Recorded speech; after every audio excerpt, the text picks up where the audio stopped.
vanemapension on midagi, mida mul oli au ette valmistada sotsiaalministril. Jutt sellest, et vanemapension kuskile kaab või vanemapensionit ei maksta, see on alatu lai. Vanemapension koosnes 3 komponendist.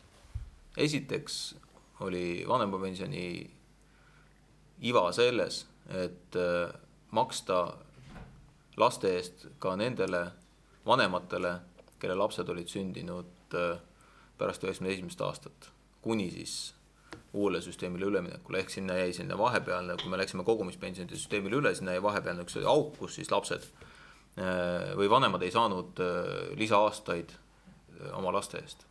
See õiglus likvideeriti juba ammu, ehk koheselt, kui see seadus jõustus. Teine komponent sellest kogu seadusest, mis puudutab vanemapensionit, puudutas seda, et alates 1. jaanuarist 2013 hakati maksma teise sambasse laste eest, kes noor pere sai perelisa ja siis üks vanematest, nii nagu ka varasemalt oli üks lisaaasta, siis nüüd hakati koheselt maksma teise pensionisambasse lapse eest. Ja see 3. komponent puudutas neid inimesi, kes juba on pensionil, ehk see puudutas minu vanemaid, puudutas meie kõigi vanemaid, kellel meil vanemad veel meiega on, ja nendele siis meie kasvatamise eest ehk täiskasvanud inimeste kasvatamise eest 1 lisaaasta lisamist, mis on siis 5 eurot keskeltläbi 1 lapse kohta. Nüüd, kui keegi väidab, et selle edasi lükkamine, selle nimel, et tänastele lastele maksta kõrgemat lastetoetust, või see, et mitte teha, kuna selles eelnõus on ka tulumaksuvaba miinimumi tõus.